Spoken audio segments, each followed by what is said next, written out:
बिस्मिल्लाहिर्रहमानिर्रहीम। हमारा लेक्चर पिछले टॉपिक के साथ कंटिन्यूशन में है, फिज़िकल क्वांटिटीज़ एंड मेजरमेंट्स वगैरह।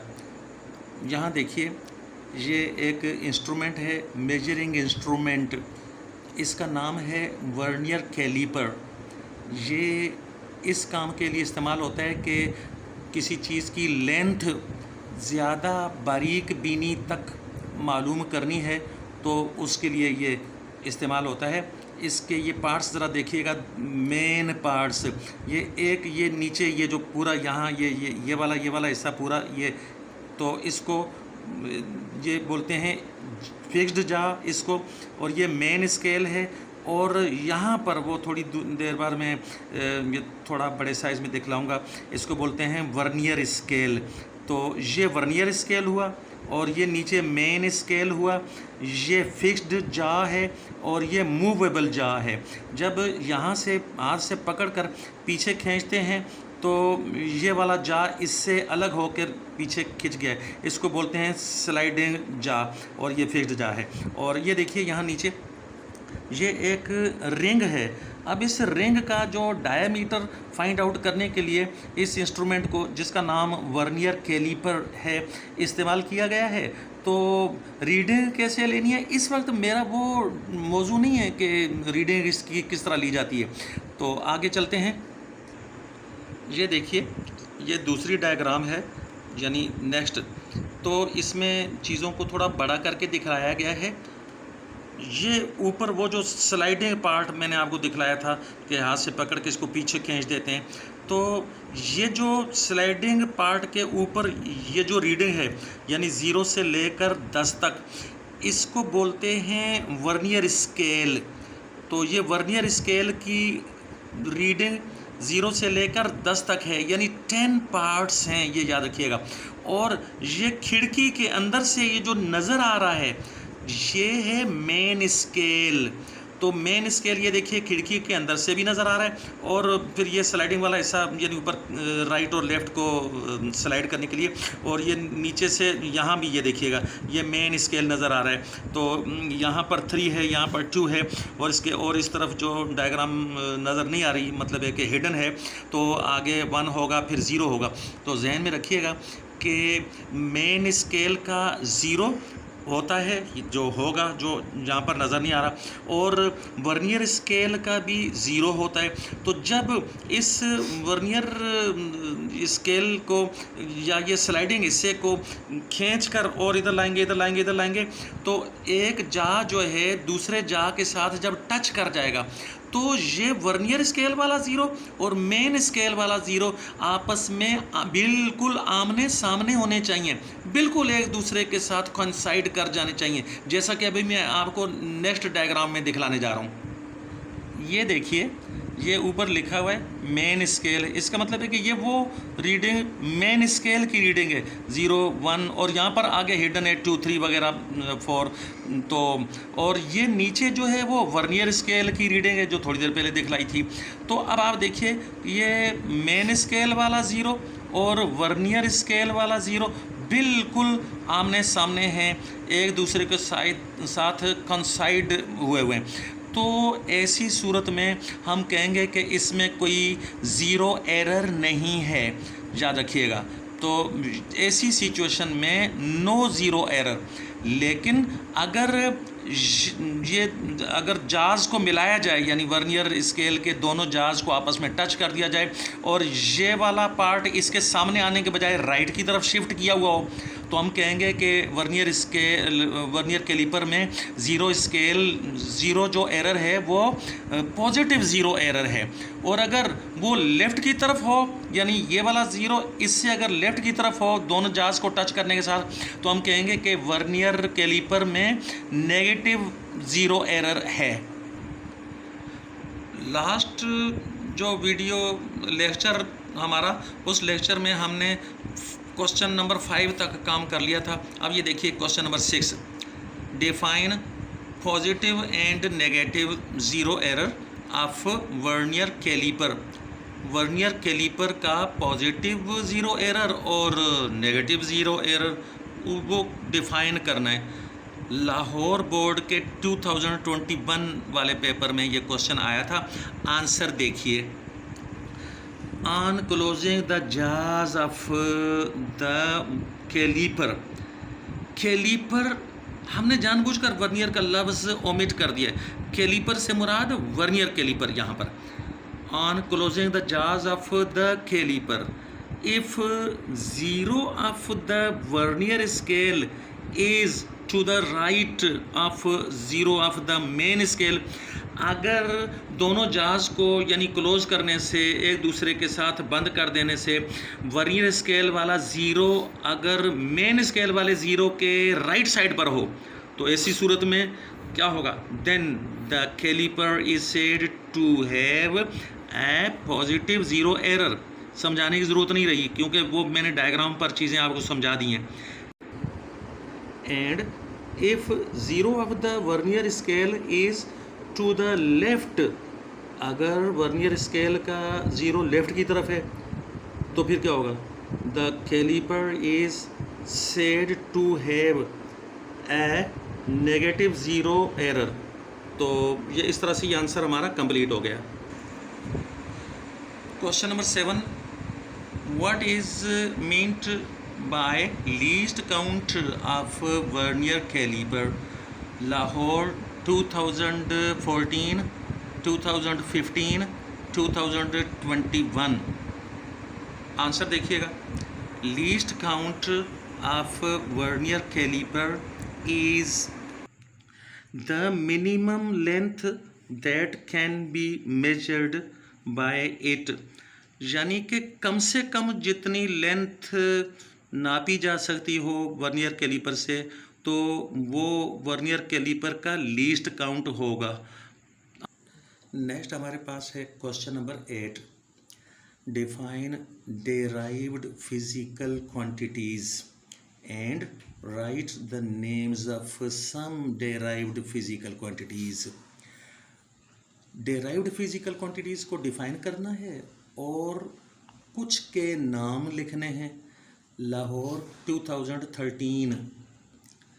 आंसर देखिएगा, derived physical quantities की डेफिनेशन ये मैंने नीचे लिखा है, referred to answer to question 3, यानी कि इससे पिछला जो लेक्चर था, लेक्चर नंबर 1, तो उसमें जो क्वेश्चन नंबर 3 है उसके आंसर को जब आप देखेंगे तो वहाँ पर आपको डेराइव्ड फिजिकल क्वांटिटीज़ की डेफिनेशन मिल जाएगी। और क्वेश्चन का दूसरा हिस्सा देखिए, ये names of some derived physical quantities, कुछ डेराइव्ड फिजिकल क्वांटिटीज़ के नाम वो अलबत्ता यहाँ हमने लिखे हैं। ये देखिए, मैं नंबर पढ़े बगैर ही speed, momentum, work, force, power, torque, ये जो मैंने नाम लिए हैं ये सब डेराइव्ड फिजिकल क्वांटिटीज़ हैं।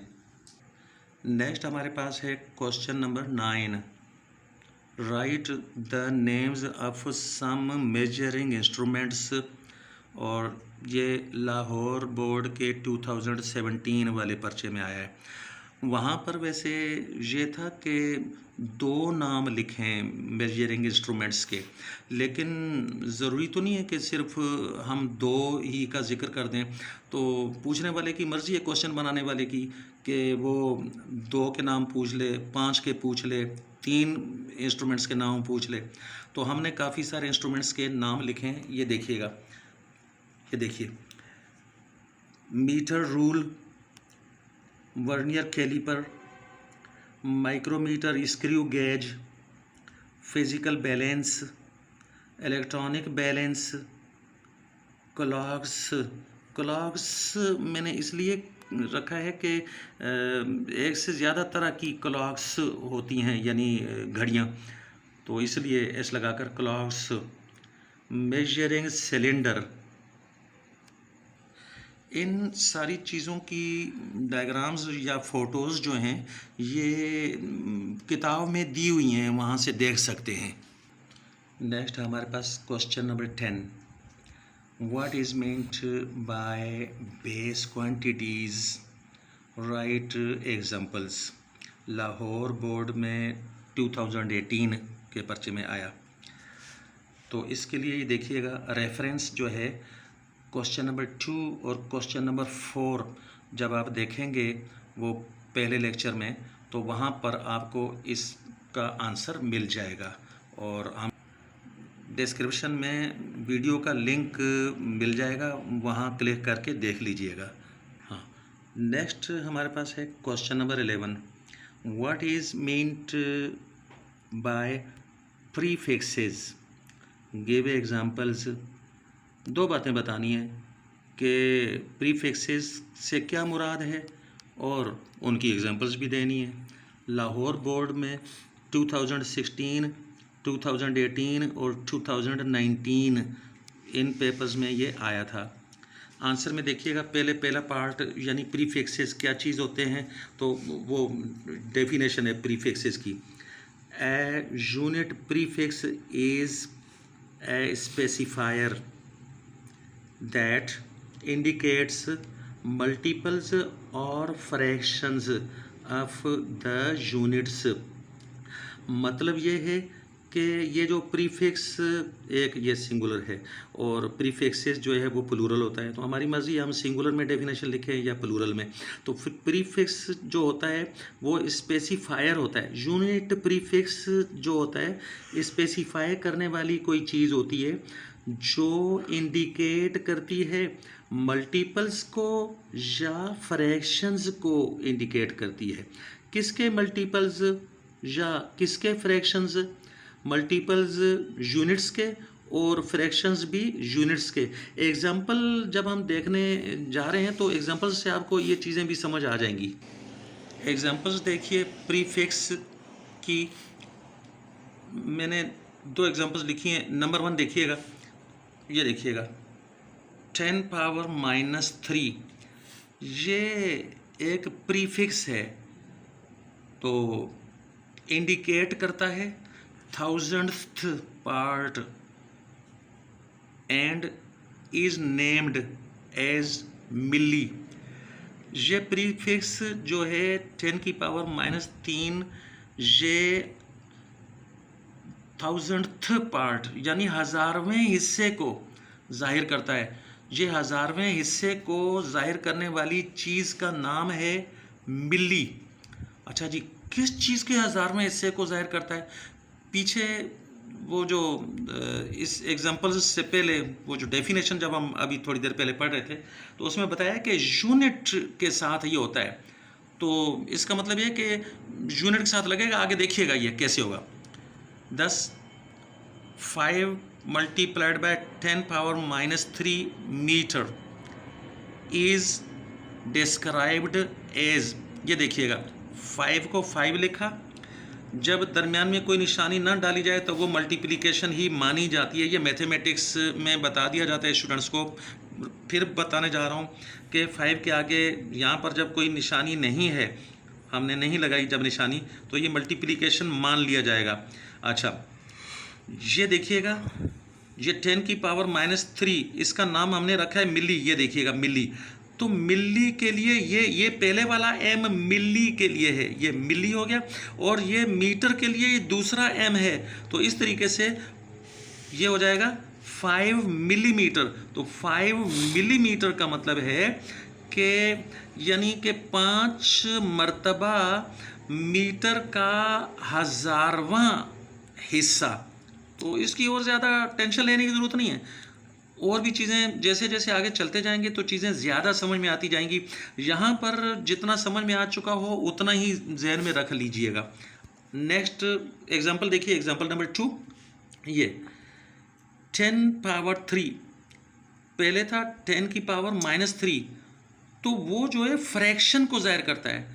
डेफिनेशन में बताया था कि या तो वो मल्टीपल को ज़ाहिर करेगा, यूनिट के मल्टीपल्स को, या यूनिट के फ्रैक्शंस को। तो फ्रैक्शंस का मतलब होता है पार्ट्स। तो यहाँ पर जो है ये वाला जो है यानी 1000वां हिस्सा, 1000वां पार्ट, जबकि यहाँ पर हज़ारवां पार्ट नहीं होगा बल्कि ये मल्टीपल्स होंगे।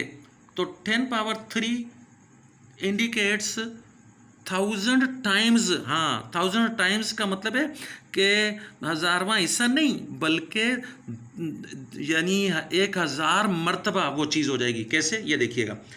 एंड इज़ नेम्ड एज, इसका नाम किलो रखा जाता है। जो मल्टीपल है ये इस यानी 10 की पावर 3, ये इसका नाम रखा हुआ है किलो। अब देखिएगा 10 3 मल्टीप्लाइड बाय 10 पावर 3, ये लेकर आए, ये देखिए ग्राम। तो अभी मैंने मीटर के बजाय ग्राम रख दिया समझाने के लिए। तो ये सारी चीज़ इज़ डिस्क्राइब्ड एज, ये देखिएगा 3 को 3 लिखा और ये इसका नाम रखा है किलो। ये देख लें, लिखा है ये 10 की पावर 3 जो है वो कोई 1000 टाइम्स यानी 1000 मर्तबा उसका नाम रखते हैं किलो। तो ठीक है, हमने फिर आगे किलो के लिए ये देखिएगा के रखा।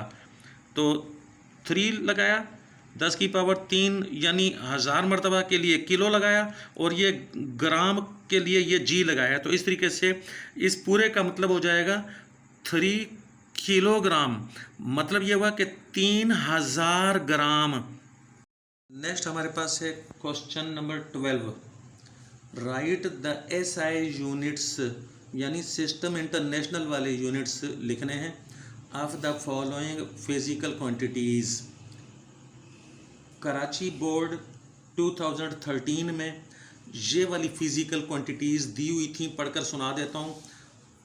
Length, electric current, pressure, work, volume, force, इनकी यूनिट्स हमने लिखी हैं। ये देखिएगा, ये तो इसको वैसे ही देख लें, मैं पढ़कर सुना देता हूँ। कैमरा नीचे जैसे जैसे आता जाएगा मैं पढ़ता जाऊँगा। फिजिकल क्वांटिटीज़ में पहले लेंथ है, तो लेंथ की जो यूनिट है मीटर, उसकी पूरी स्पेलिंग ये है और उसकी सिंबल स्मॉल एम के साथ है। फिर ये इलेक्ट्रिक करंट, इसकी इलेक्ट्रिक करंट की यूनिट है एम्पियर और सिंबल उसकी ए कैपिटल है। और प्रेशर, उसकी यूनिट है न्यूटन।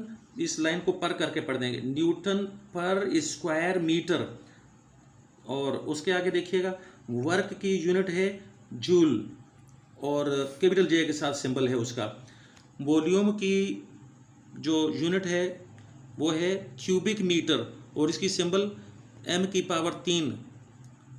फोर्स की यूनिट है न्यूटन। और जहन में रखिएगा कि स्मॉल एन से लिखना है न्यूटन, यहाँ पूरी स्पेलिंग जो होगी स्मॉल एन के साथ लिखते हैं।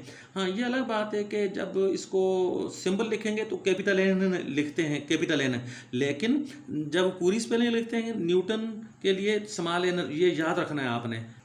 ये देखिए, एक तरफ हमने फिजिकल क्वांटिटीज़ लिखी हैं ये इस तरफ लेफ्ट साइड पर, और दूसरी तरफ सिस्टम इंटरनेशनल वाले इनके यूनिट्स लिखे हैं ये राइट साइड पर।